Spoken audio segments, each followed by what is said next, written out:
What's up? What's up? So I just got back from Atlanta. I went to a retreat, an intentional magic retreat that was put on by one of my mentors, who also has a YouTube channel, and the name of her channel is Soulful Revolution. Her name is MJ, Mary Jo. Beautiful, beautiful lady. I was blessed to make her acquaintance over the past few months, and she so graciously invited me to her retreat, and I just had such a good time, such an amazing time, that I wanted to put together a video just to kind of share some of the insights that I was filled with during the conference, as well as after.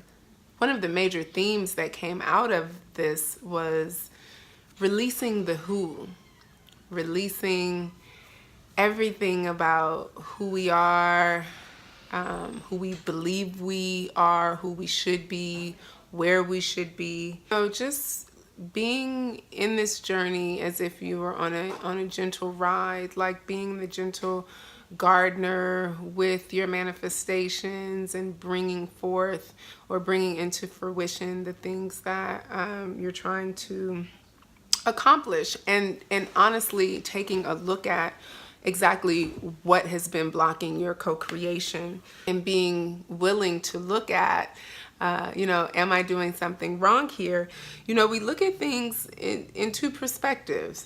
I'm doing it wrong, I'm not getting it right. Either I'm doing it wrong, I'm not getting it right, or God's doing it wrong. And the reality of it is that neither of those are true, because you can never get it wrong. You can never get it right. It's always a work in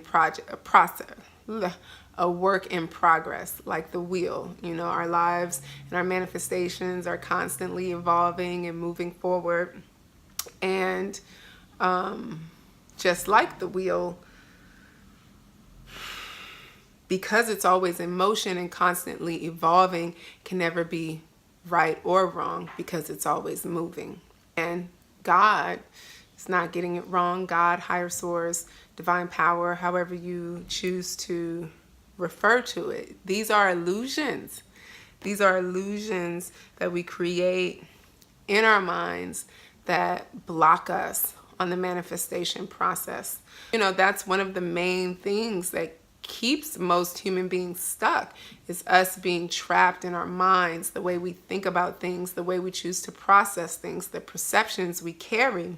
And the reality of it is, because it's a wheel, if you remember that, you can never be stuck. And if you catch a flat tire, or if you get a rock caught in a spoke, fill it up with air, tick that rock out, you're back in motion. And for us, from a manifestation process, that looks like changing our perception. We all have this story we can tell ourselves that keeps us trapped in illusion. There's only one way I could ever get it wrong, and that's by telling myself this story that I can fuck it up. And that's what actually stops the process. That's what actually separates us from our divineness, our alignment with our higher selves, our inner being, as Abraham Hicks likes to call it. And when we become separated from that because of these stories that we're telling in our minds, then we're blocked off from divine guidance, from higher wisdom, from intuition, from the truth of what really is, because we're focused on what really isn't, which is the negative of things, the worst things that can happen.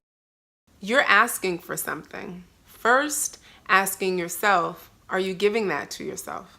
If you're asking for more love, are you giving yourself love? If you're asking for more abundance, are you operating from an abundant place in your own day-to-day life? There is a certain level of faith and inner knowing and trust that you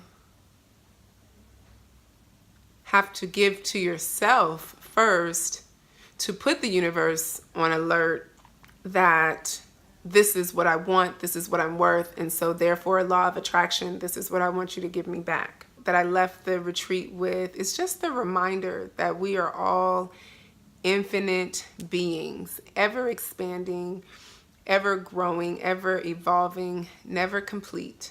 You know how I know I'm an infinite being? Because I keep dying to my old self over and over and over again just to be reborn. Each new day is a new opportunity to shed the blocks and pain of the past of who I used to be. Because even when you keep healing it, that old programming will keep showing itself. It'll keep presenting itself to you. And you get to keep evolving through it with each new circumstance, situation presented.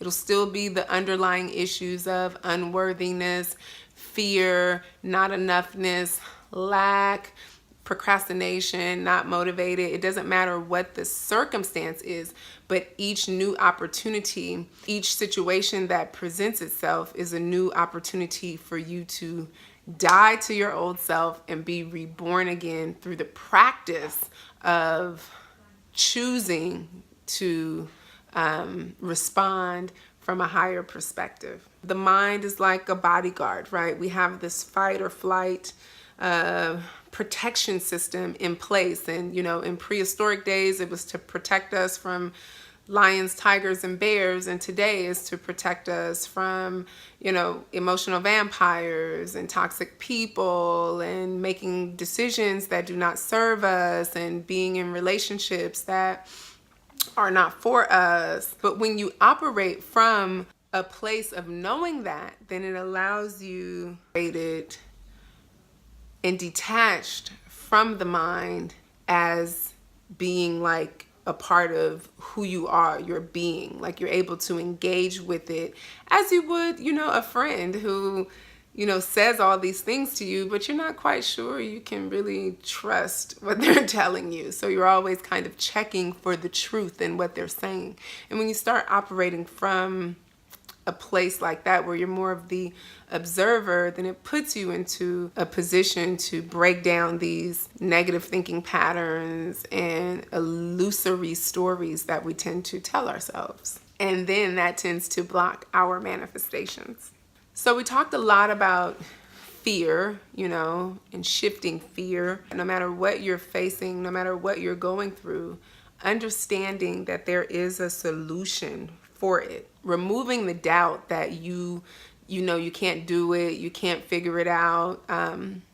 There was one lady, beautiful soul, who was sitting next to me in the conference, and she talked a lot about just not being able to identify her block, and it was keeping her stuck. She's like, I'm meditating, I'm doing this, I'm doing the work, I'm doing that, and no matter what I do, I can't figure out what the block is. I'm not hearing it. What I heard this woman saying when I heard her speaking and just expressing so clearly that she felt she was stuck and not able to see her block. Well, the block was believing that she was blocked, not operating from the standpoint that there is always a solution. You may run into walls, you may run into impasses, and that might even be an indicator for you to turn around, to reassess, to reflect. But there's always a solution. If you look back on your life, like God, divine source, universe, higher power has brought you through everything you have faced so that you can be right where you are right now in this moment, watching this video. You may even be facing something right now that you're trying to think about, how am I going to get through it? But the first step is knowing I'm going to get through it. I don't have to know how. That's not my job. I don't need to know what the vehicle is going to be. I don't need to know how it's going to show up or what it's going to look like. But what I do have to do is trust in the inner knowing that at the end of the day, and this is how I like to think about things. I don't live in the future, but when I'm really stuck around something, I'll tell myself, you know what?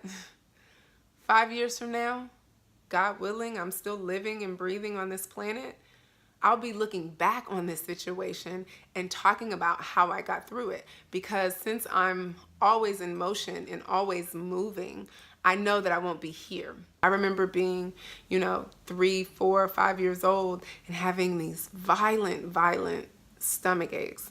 And I used to heal myself at that time. I didn't know Reiki, but I didn't even know Reiki existed at that time. But I used to heal myself.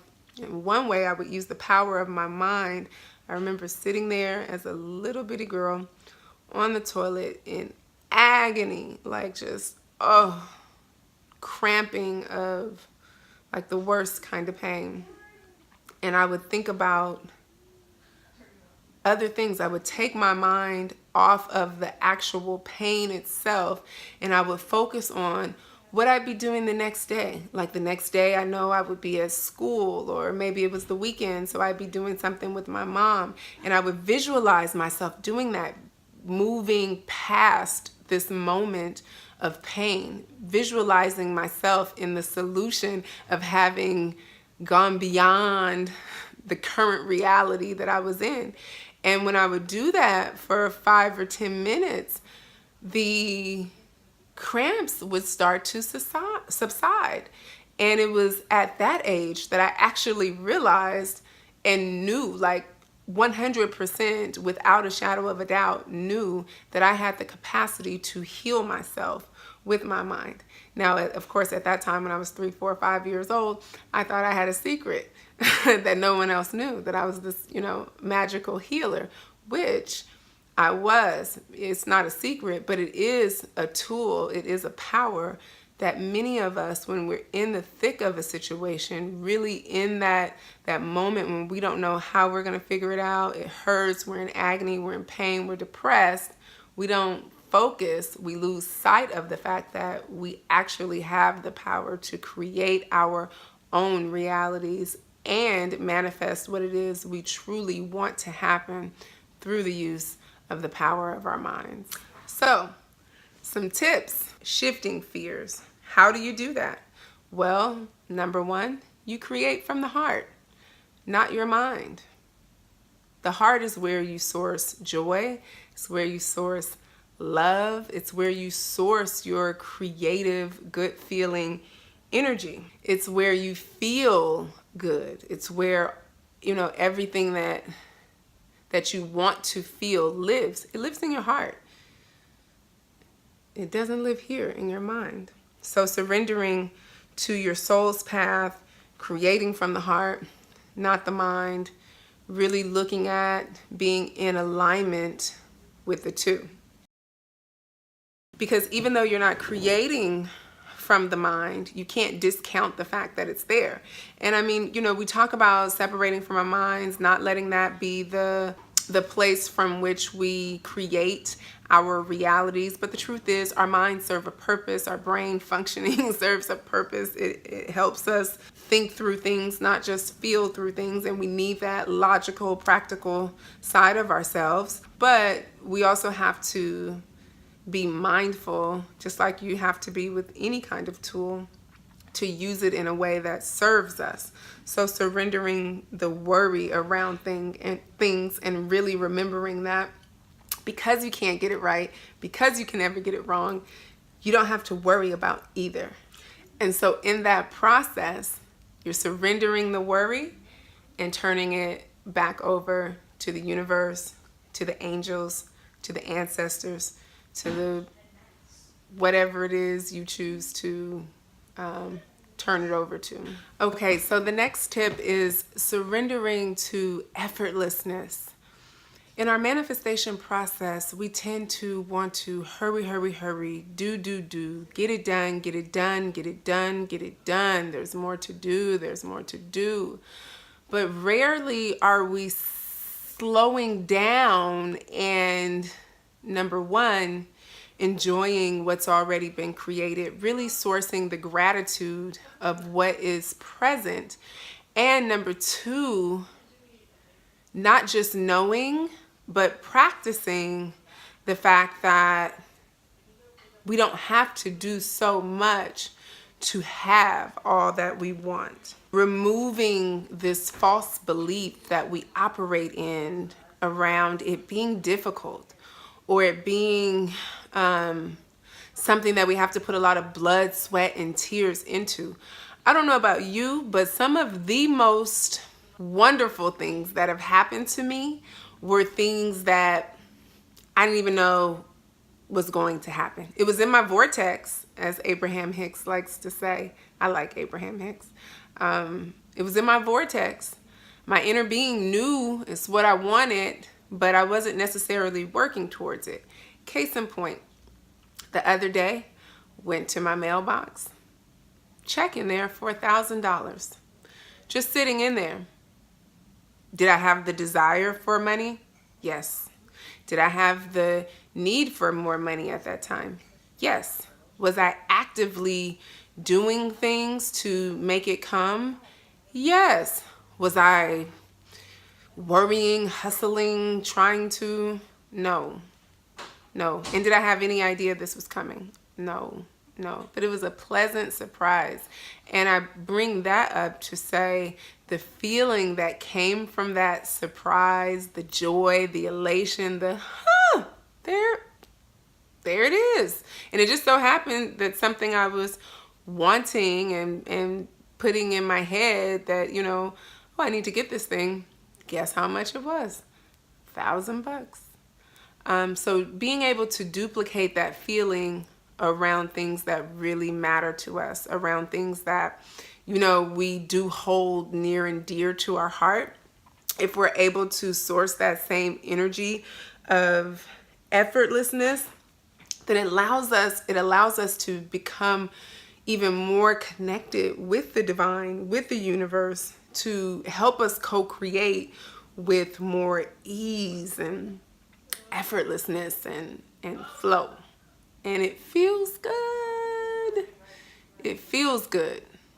And so that makes it even sweeter when it shows up. The next thing is surrendering to complete healing. Oh, I'm healed. Don't have to deal with that anymore. That is not what that means. What surrendering to complete healing means never giving up on the journey of healing, never losing sight of the fact that there will always be more healing work to be completed, to be done.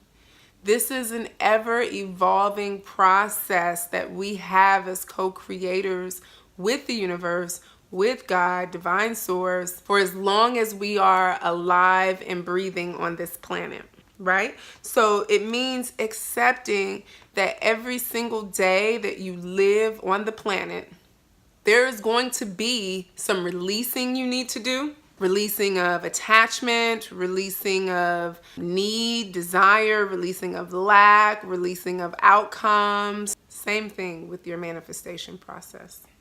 So we're talking about deepening our inner trust, our inner knowing. Some people call it faith. And that looks like letting go of fear, letting go of the illusions, letting go of control, letting go of attachment to how things are going to turn out, what they're going to look like. Holding our desire, but not in a way that we're holding it so tight that we don't allow it room to breathe and unfold and manifest. I think very important for all of us, but particularly on this twin flame journey, because we've been somewhat conditioned, especially now that this term is becoming more commercialized and widespread, that there's supposed to be this union that happens. We're supposed to be together, working together, doing our mission, loving each other. And maybe that is the case, but who said what it was going to look like? Who said it meant you were going to be under the same roof, in the same house, in the same state or city even? Who said what that was going to look like? Who knows what that's going to look like? So releasing the fear and the need to determine what that's going to look like beforehand is what has to be consistently released and let go of. How do I follow my heart and survive? How do I do that? And when I thought about that, when that question was posed at the retreat, and I really thought about that, and I like ego death and surrendering and releasing to everything that comes toward me, whether I like it or not. Yeah, I really have had to trust in the following of my heart to survive, open myself to myself and to other people. So I've had to be vulnerable. And then I had to really be authentic about what it is I wanted. And I had to be unapologetic in sharing it with whomever, the people I wanted, whatever I wanted from. And then I had to be okay with what it is I want. Do I know exactly what it's going to look like? Nope.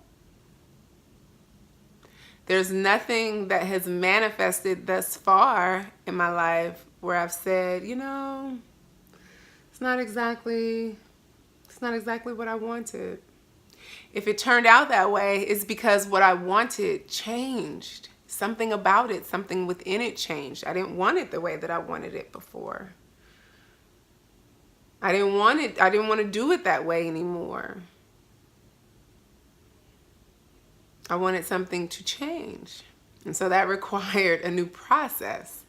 So being open to receive the things that you want, being open to allowing them to flow to you unapologetically. So standing in your worth.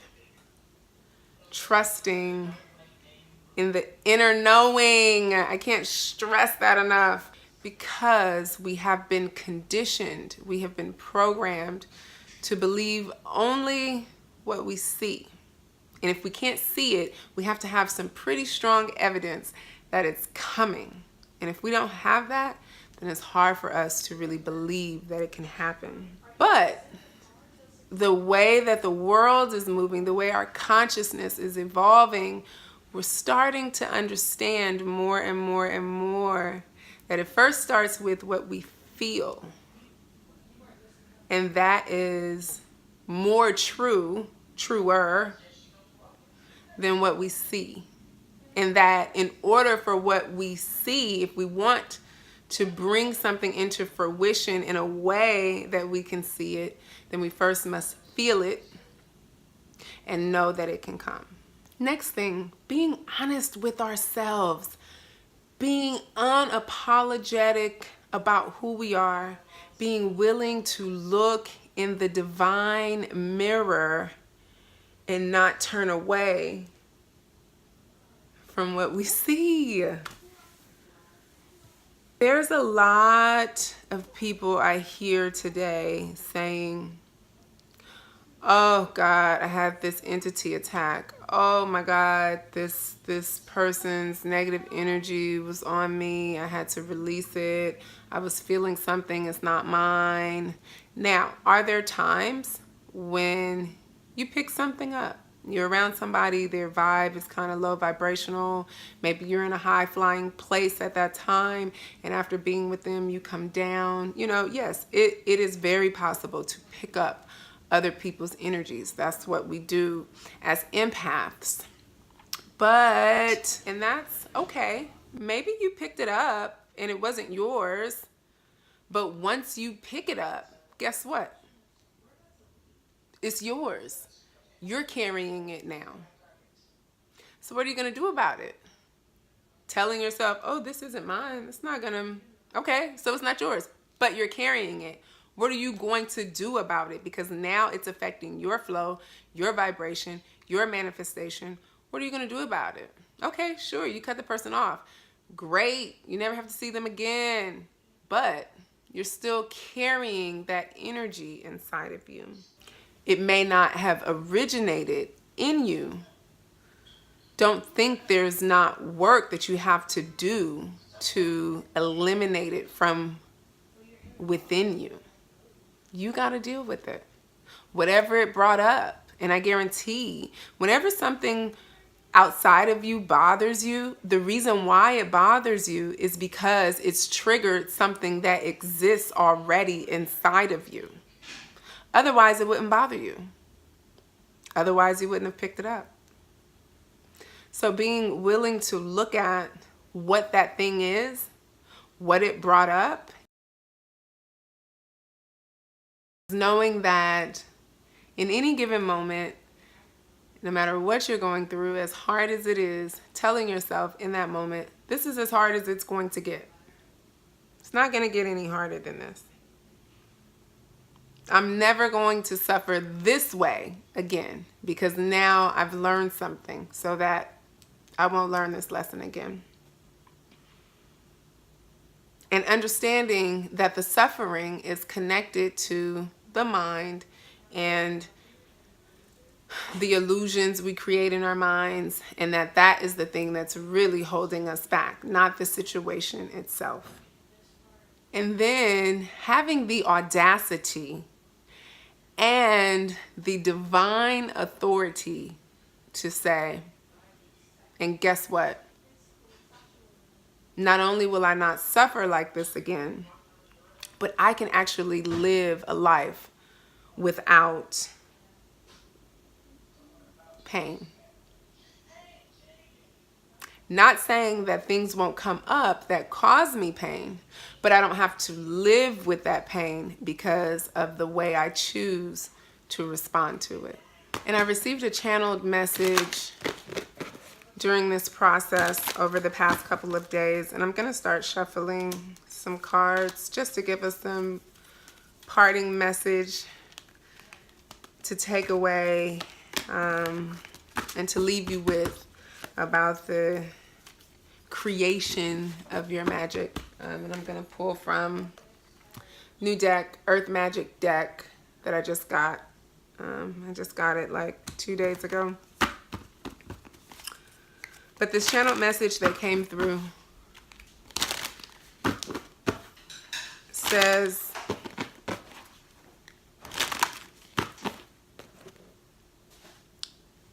you have to allow the divine full access to your mind, to your heart, to your spirit. Allow full access. Allow the divine to fully penetrate down to the depths of your soul in order to be transformed. This is a co-creation process. The divine isn't going to overwhelm you or put you, up against the wall and tie your hands behind your back to bring your manifestations through. Because this is a co-creation process. So you bring something to it, and what you bring to it is the willingness to be open for the divine spirit to work through you, to move through you.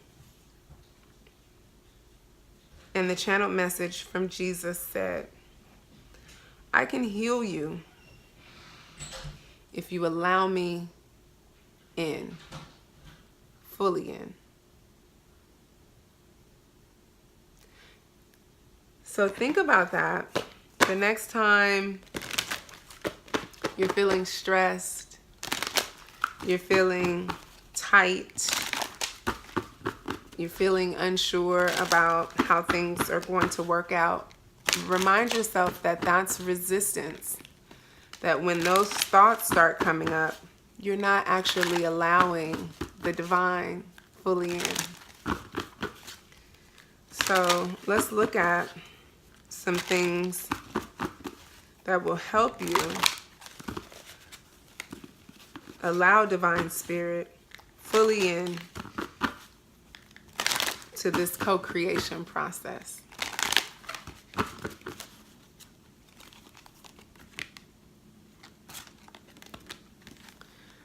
So we have the Milky Way, perspective, the way you see things, the way you choose to look at things, the way you choose to believe things. Constantly being in a state that you're willing to shift your perspective. If it's not serving you, if it's not feeling good to you, that means there's a shift that needs to take place. And you see, this is cyclical, like the wheel we were talking about, constantly in motion. endless possibilities, not one way of looking at things or doing things. Are you going to see the bigger picture? Or are you going to allow yourself to be overwhelmed by a sense of smallness, a sense of lack, a sense of helplessness, a victim perspective? It's a choice. It's a choice. Wolf spirit, following our gut, our instinct, trusting our inner knowing, not believing in everything we see, but instead choosing to believe in what it is we're feeling, being true to our hearts, being loyal like the wolf. So the message of this card actually says you've lost touch with your instinctual sensitivities. So remembering who you are, whose you are. Iceberg, submerged. You only see the tip. You're only seeing the tip of things. You're only seeing the tip of things. And not being afraid to go deep. That's the other message here. So understanding that what you see isn't everything that is. There's always more operating behind the scenes. There's always support for you through the unseen.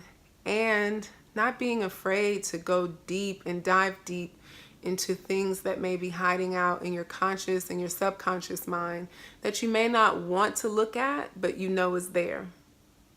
Okay? And you know is serving as blocks to your manifestations, whether that be fear of not having enough, whether that be fear of not being enough, whether that be fear of failure, whether that be low self-esteem, afraid of trying something new, afraid of being great. I mean, it can show up as a lot of different things. It can show up as jealousy, envy, comparison. Whatever it is that it's showing up as, you know what it is. It's lying somewhere deep underneath the surface of you. And no matter how much you ignore it, no matter how much you cover it up, it's still there. And it still has to be looked at. It still has to be taken care of. It has to be healed. Otherwise, it can become like an iceberg. And you don't want to run into an iceberg. You know what happens when a boat hits an iceberg.